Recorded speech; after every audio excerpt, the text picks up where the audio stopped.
Hello everyone, welcome back to my channel. This is Pramila Yadav. उम्मीद करती हूँ आप सब बहुत अच्छे होंगे। आज की क्लास में हम डिस्कस करेंगे थॉर्नडाइक की ट्रायल एंड एरर थ्योरी, यानी त्रुटि और प्रयास का सिद्धांत, या हम कहें भूल और प्रयास का सिद्धांत। ये जो थ्योरी है लगभग हर एक टीचिंग एग्जाम में पूछी जाती है, चाहे यूपी टेट हो, चाहे सी टेट हो, चाहे एस टेट हो, या फिर कोई भी टीचिंग एग्जाम जहां पर लर्निंग थ्योरी से क्वेश्चन आता है। ये थ्योरी हर एक एग्जाम के लिए इक्वली इंपॉर्टेंट है। आज की क्लास में हम डिस्कस करेंगे कि थॉर्नडाइक ने अपना एक्सपेरिमेंट है वो किस तरह से सेटअप किया था। उसके अलावा इन्होंने अपने लर्निंग की लॉ दिए थे, 3 प्राइमरी लॉ और 5 सेकेंडरी लॉ, जहां से सबसे ज्यादा क्वेश्चन पूछे जाते। थॉर्नडाइक की थ्योरी के एक्सपेरिमेंट से कम क्वेश्चन पूछे जाते, इनके जो नियम थे, इनके जो लॉ थे, उनसे ज्यादा क्वेश्चन पूछे जाते हैं। उसके अलावा हम देखेंगे कि थॉर्नडाइक ने अपनी थ्योरी को अलग अलग किन किन नामों से क्वेश्चन इनके पूछे जाते हैं। तो चलिए शुरू करते हैं। सबसे पहले हम देखते हैं जो थॉर्नडाइक की थ्योरी है, इसका मेन आइडिया क्या है। थॉर्नडाइक कहते हैं कि लर्निंग है एक मैकेनिकल यानी एक यांत्रिक प्रक्रिया होती है। इंपॉर्टेंट है, क्वेश्चन पूछा गया है कि किसने लर्निंग को मैकेनिकल कहा है, कौन सी थ्योरी में लर्निंग को मैकेनिकल कहा है, यांत्रिक कहा है। तो वो किसने कहा है? थॉर्नडाइक ने अपनी थ्योरी ट्रायल एंड एरर में कहा है। सबसे पहली चीज आपको यही याद रखनी है कि थॉर्नडाइक की थ्योरी का क्या नाम है? ट्रायल एंड एरर थ्योरी है। इसको कनेक्शनिज्म थ्योरी भी कहा जाता है, इसको बॉन्ड थ्योरी भी कहा जाता है, इसको बॉन्ड थ्योरी भी कहा जाता है। बॉन्डिंग करवाई जाती है किसके बीच में? स्टिमुलस और रिस्पॉन्स के बीच में बॉन्डिंग करवाई जाती है। स्टिमुलस क्या होता है? एक ऐसी चीज जो आपको प्रतिक्रिया करने पर बाधित कर देती है। जैसे आपको भूख लगी है और आपको खाना दिखाया जाए, तो खाना है ये एक उद्दीपक का काम करता है, यानी जो आपको प्रतिक्रिया करने पर मजबूर कर देता है, वो स्टिमुलस होता है। और रिस्पॉन्स क्या होता है? जो आप एक्टिविटी करते हैं, जो आप प्रतिक्रियाएं करते हैं।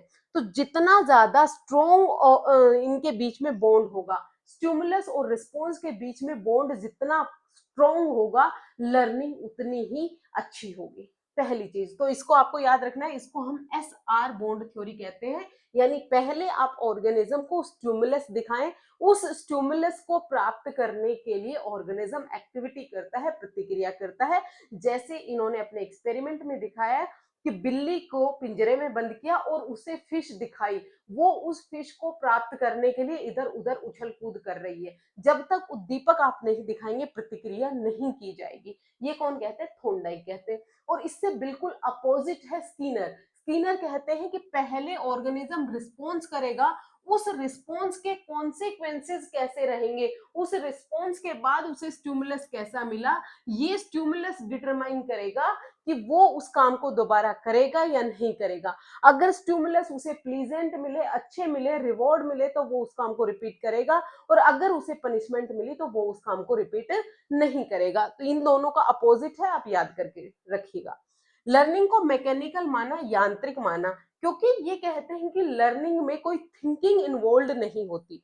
सिर्फ थॉर्नडाइक ही नहीं, जितने भी व्यवहारवादी हैं उन्होंने थिंकिंग को इंपॉर्टेंस नहीं दी है, उन्होंने इंसाइट को इंपॉर्टेंस नहीं दी है। ये बच्चे के चिंतन को, बच्चे के दिमाग को इंपॉर्टेंट नहीं मानते, ये सिर्फ हैबिट फॉर्मेशन की बात करते हैं, आदत के निर्माण की बात करते हैं, रिपीटेशन की बात करते हैं, स्टिमुलस और रिस्पॉन्स के बीच में कनेक्शन बनाने की बात करते हैं। यहाँ पर यांत्रिक प्रक्रिया चलेगी कि बार बार कोई भी ऑर्गेनिज्म प्रैक्टिस करेगा, प्रयास करेगा, प्रयास करेगा, प्रयास से भूल भी होगी। जब भी वो प्रयास कर रहा है, भूल कर रहा है, फिर प्रयास कर रहा है, फिर भूल कर रहा है, फिर प्रयास कर रहा है, फिर भूल कर रहा है। एक बार ऐसा आएगा कि प्रयास करते करते वो सही रिजल्ट पर पहुंच जाता है, और जैसे ही वो सही रिजल्ट पर पहुंचेगा तो वो ये सीखेगा कि वो इस तरह का रिस्पॉन्स करेगा तो वो सही रिजल्ट पर पहुंचेगा। फिर वो दोबारा रिपीट करेगा, तो जब वो दोबारा काम करेगा तो उसमें कम टाइम लगाएगा। ऐसे धीरे धीरे करके वो एक टाइम ऐसा आएगा कि वो गलत रिस्पॉन्स है उनको एलिमिनेट कर देगा और सही रिस्पॉन्स एक ही टाइम में करेगा। ये हम एक्सपेरिमेंट में बहुत अच्छे से समझेंगे। तो ये एक यांत्रिक प्रक्रिया है, यानी सीखना है वो प्रैक्टिस से और रिपीटेशन से होता है। यहाँ पर कोई इंसाइट या रीजनिंग या थिंकिंग नहीं लग रही होती। पहली चीज, जैसे बच्चा साइकिल चलाना बार बार कोशिश करके सीखता है, रीजनिंग से नहीं सीखता है। यानी जितनी ज्यादा प्रैक्टिस, इन्होंने किसको इंपॉर्टेंस दी? प्रैक्टिस को इंपॉर्टेंस दी। इनका लॉ भी आएगा, लॉ ऑफ एक्सरसाइज, वो हम पढ़ेंगे।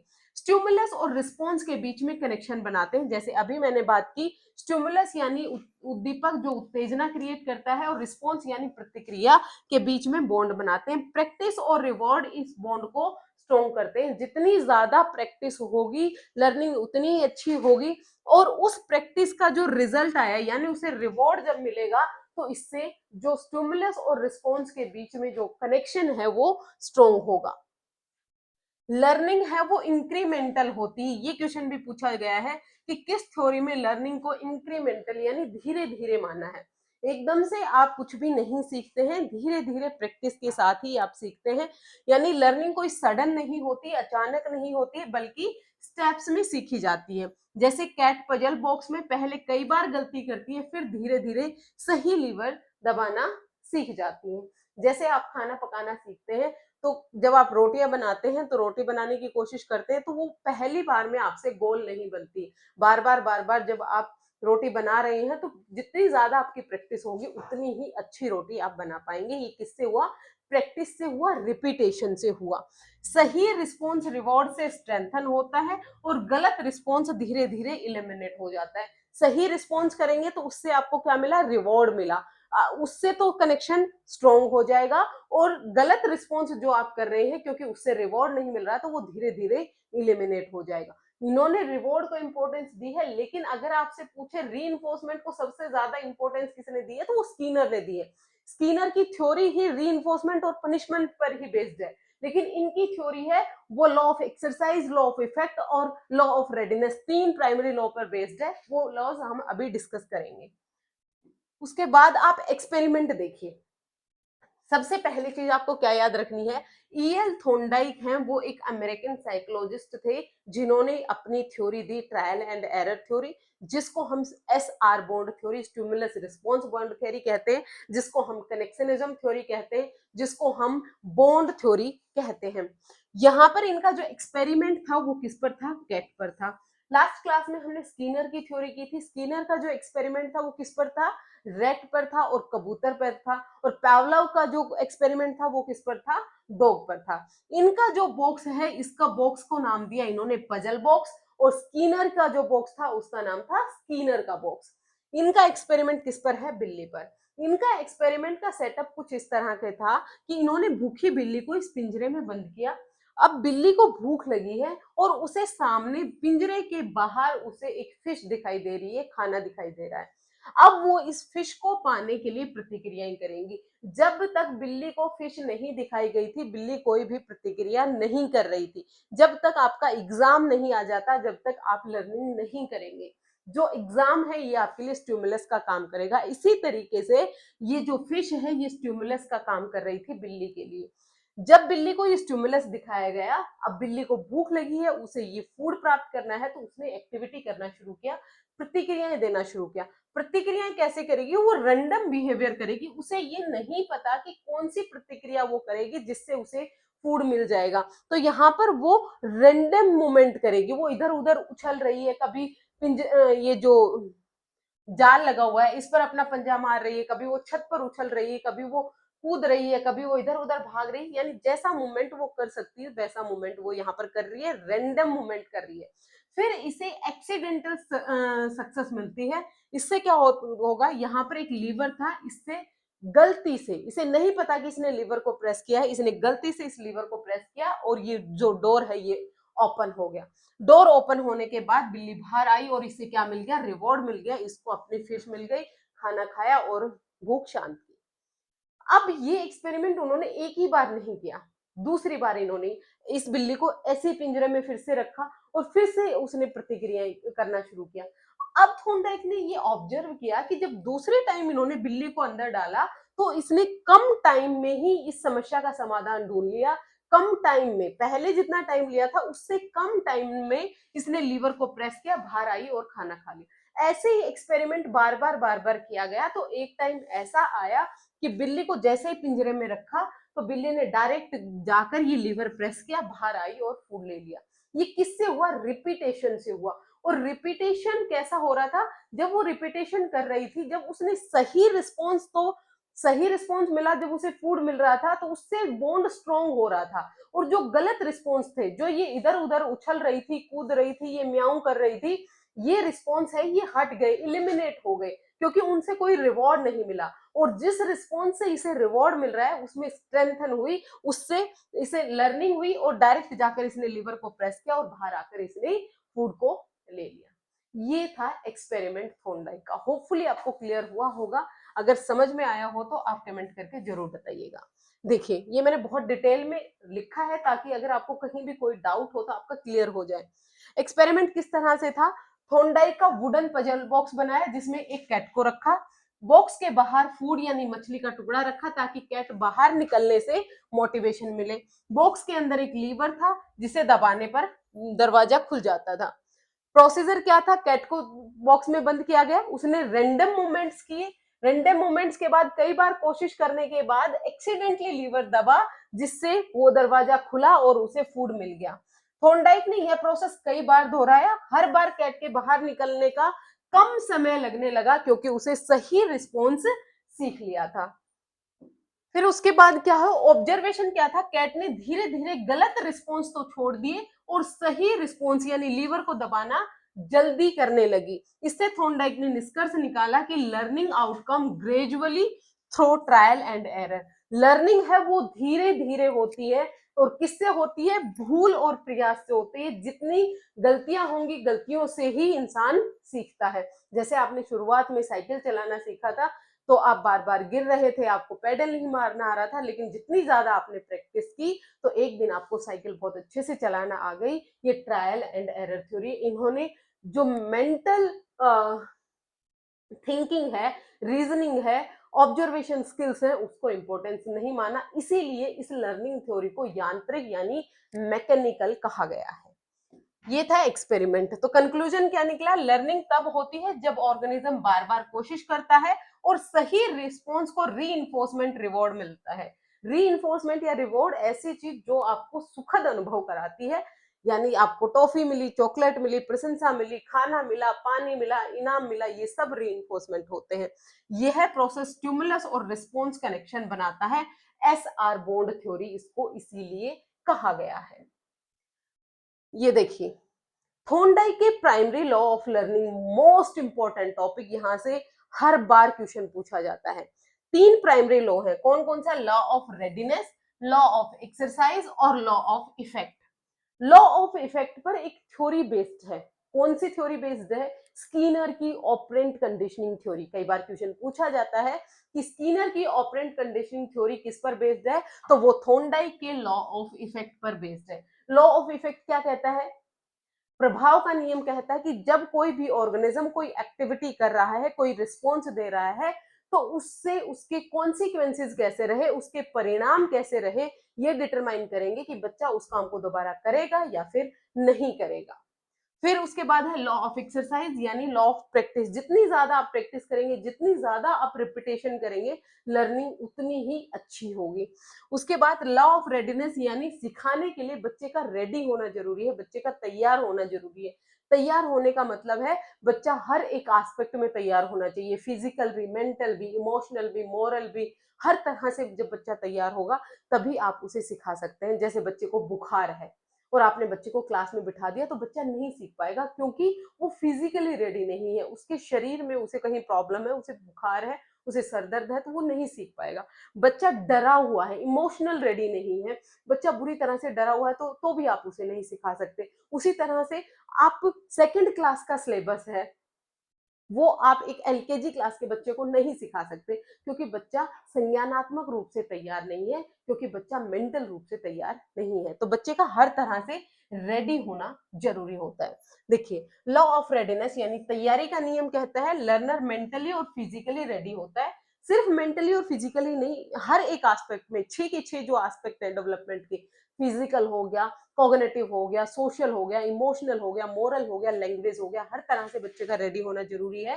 तब लर्निंग जल्दी और इफेक्टिवली होगी। अगर बच्चा सीखने के लिए रेडी नहीं है, अगर बच्चा सीखने के लिए मोटिवेटेड नहीं है, तो आप बच्चे को नहीं पढ़ा सकते। अगर बच्चे को पढ़ने में रुचि नहीं है, इंटरेस्ट नहीं है, उसकी एबिलिटी नहीं है, तो भी आप बच्चे को नहीं सिखा सकते। तो बच्चे का रेडी होना पहले जरूरी है। अगर कोई व्यक्ति तैयार नहीं होता तो उसे जबरदस्ती सिखाया जाए तो अनोइंगनेस, चिड़ चिड़चिड़ाहट होती है, चिड़चिड़ापन होता है। एग्जाम्पल, बच्चा तभी पढ़ाई में इंटरेस्ट लेता है जब वो खुद तैयार हो। एजुकेशनल पॉइंट में आप क्या करेंगे, टीचर को पहले स्टूडेंट की रेडीनेस चेक करनी चाहिए कि बच्चा सीखने के लिए तैयार है भी या नहीं है। पहले आप बच्चे की प्रीवियस नॉलेज का पता लगाएं कि बच्चा पहले से कितना जानता है, बच्चा शारीरिक रूप से, मानसिक रूप से, सामूहिक रूप से तैयार है या नहीं है।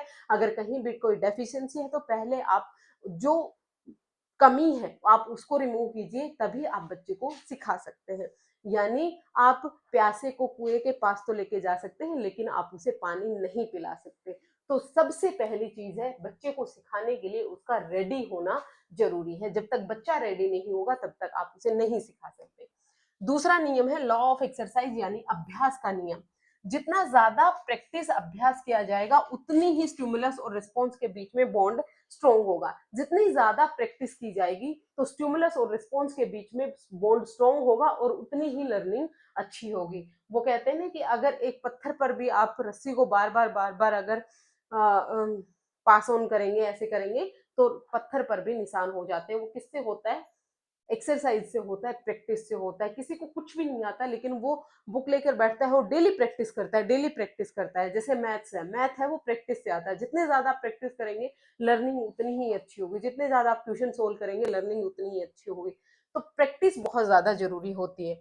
प्रैक्टिस से लर्निंग मजबूत होती है और अगर प्रैक्टिस बंद हो जाए तो लर्निंग कमजोर हो जाती है।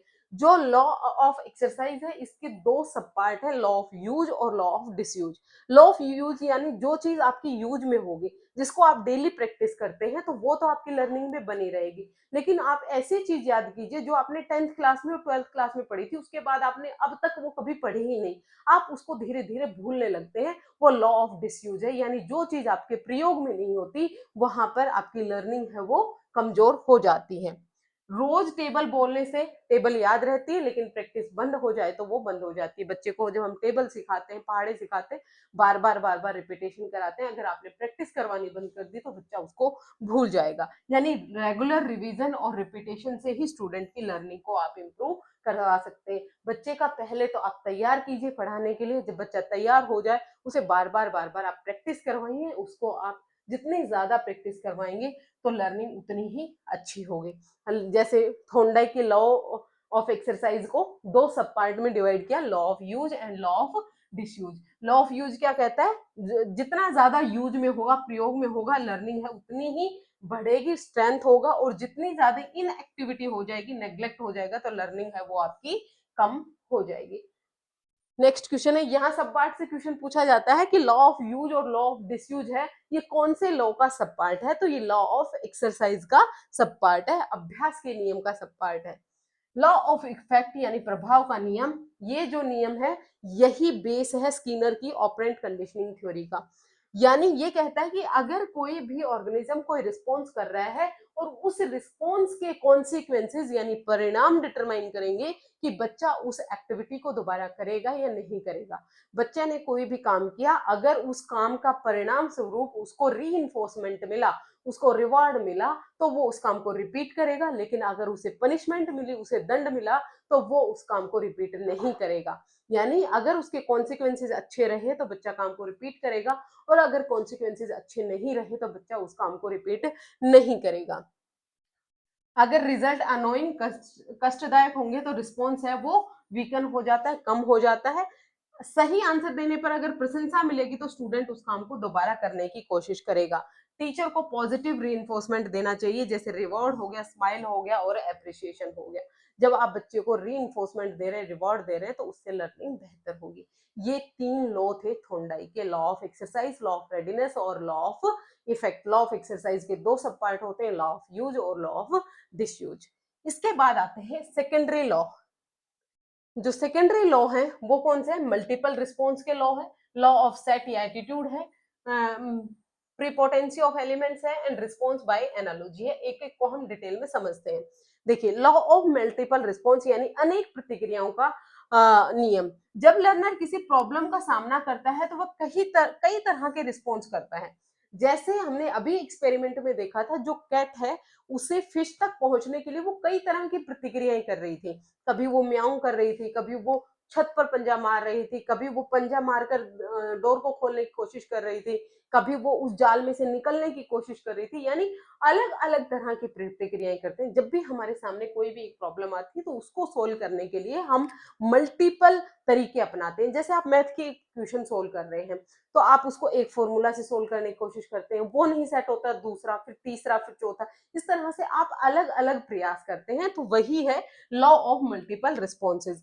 ट्रायल और एरर से सही रिस्पॉन्स चुन लिया जाता है। जब आप ट्रायल और एरर कर रहे हो, यानी आप बार-बार अलग-अलग आप सॉल्यूशन, अलग-अलग फॉर्मूला से सॉल्यूशन ढूँढने की कोशिश कर रहे हैं। जब आप बार-बार प्रयास करेंगे तो एक बार ऐसा होगा कि आप सही फॉर्मूला से उसका रिजल्ट निकाल लेंगे। तो जो आपने सही फॉर्मूला लगाया, आप उसको पकड़ के आगे नेक्स्ट क्वेश्चन सोल्व करेंगे। बाकी जो गलत रिस्पॉन्सेज थे, जो गलत फॉर्मूला आप यूज कर रहे थे, उनको आप एलिमिनेट कर देते हैं। एग्जाम्पल, बच्चा नया खिलौना चलाने के लिए अलग-अलग बटन दबाता है। जब आप बच्चे को नया खिलौना लाके देते हैं, तो वो उसको चलाने के लिए क्या करेगा, देखेगा कहाँ-कहाँ बटन लगे हुए, उसको कहाँ से मैं चला सकता हूँ। तो ये क्या है, मल्टीपल रिस्पॉन्सेज है। किसी भी समस्या का समाधान करने के लिए हम मल्टीपल रिस्पॉन्स करते हैं। फिर है लॉ ऑफ सेट और एटीट्यूड, यानी किसी भी समस्या का समाधान करने के लिए, लर्निंग करने के लिए आपका माइंड सेट कैसा है। अगर आपका पॉजिटिव माइंड सेट है, जब आपको ये लगता है कि यस ये मैं कर सकता हूँ, मैं ये सीख लूंगा, तो लर्निंग बहुत फास्ट होती है। लेकिन अगर पहले ही आपने ये कर दिया, मैं नहीं कर सकता, मुझे ये नहीं आता, ये मेरे बस की बात नहीं है, तो लर्निंग है वो उतनी ही धीरे होती है। यानी सारा खेल आपके माइंड से है। अगर आप पॉजिटिव एटीट्यूड रखेंगे तो लर्निंग फास्ट होगी, और अगर आप पॉजिटिव एटीट्यूड नहीं रखेंगे तो लर्निंग है वो बहुत स्लो हो जाएगी।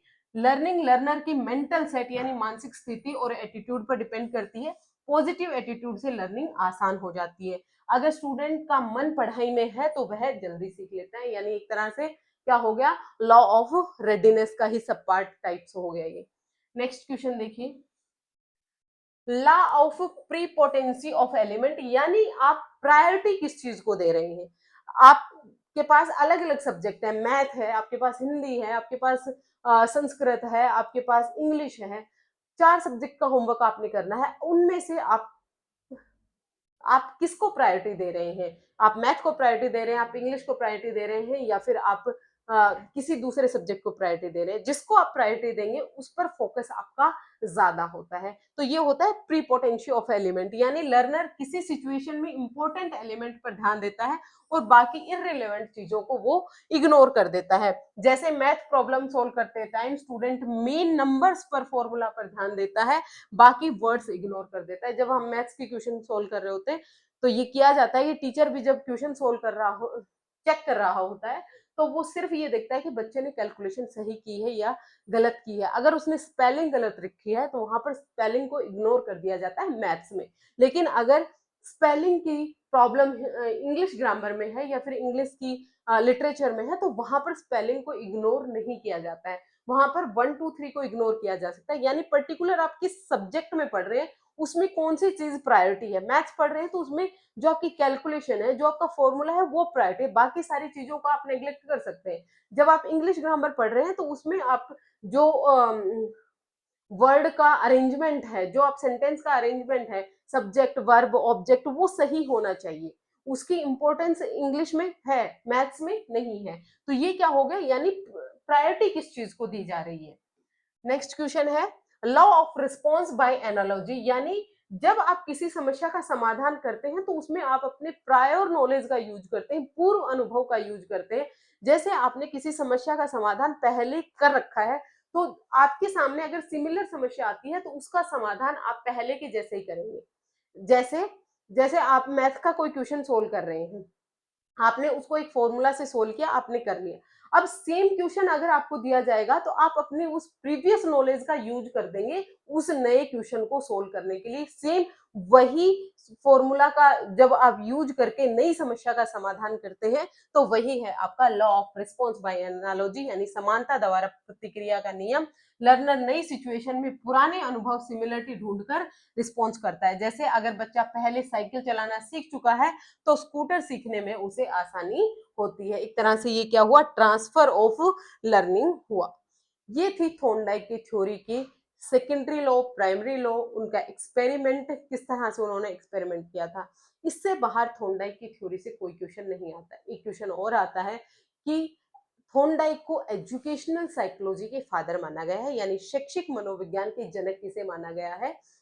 ईएल थॉर्नडाइक को माना गया है, क्योंकि साइकोलॉजी का, मनोविज्ञान का शिक्षा के क्षेत्र में पहली बार यूज करने का जो श्रेय जाता है वो ईएल थॉर्नडाइक को ही जाता है। ईएल थॉर्नडाइक की थ्योरी का क्या नाम है? ट्रायल एंड एरर थ्योरी, भूल और प्रयास का सिद्धांत, कनेक्शनिज्म थ्योरी, बॉन्ड थ्योरी, इसको कहा जाता है स्टिमुलस रिस्पॉन्स बॉन्ड थ्योरी कहा जाता है। स्टिमुलस रिस्पॉन्स बॉन्ड थ्योरी है थॉर्नडाइक की थ्योरी, रिस्पॉन्स स्टिमुलस थ्योरी है वो स्कीनर की थ्योरी। तीन प्राइमरी लॉ है। प्राइमरी लॉ से सबसे ज्यादा क्वेश्चन पूछे जाते हैं, law of exercise, law of readiness और law of effect. Law of exercise के दो सब पार्ट हैं, लॉ ऑफ यूज और law of disuse. Secondary law से कम क्वेश्चन पूछे जाते हैं, ज्यादा से ज्यादा आपसे नाम पूछ लिया जाता है, ज्यादा नहीं पूछा जाता है। तो होपफुली आपको थॉर्नडाइक की थ्योरी क्लियर हुई होगी। अगर आपको कहीं कोई भी डाउट हो आप पूछ सकते हैं, और अगर क्लास पसंद आती है लाइक शेयर सब्सक्राइब कर दीजिएगा। आज के लिए इतना ही, मिलते हैं फिर से। Thank you very much.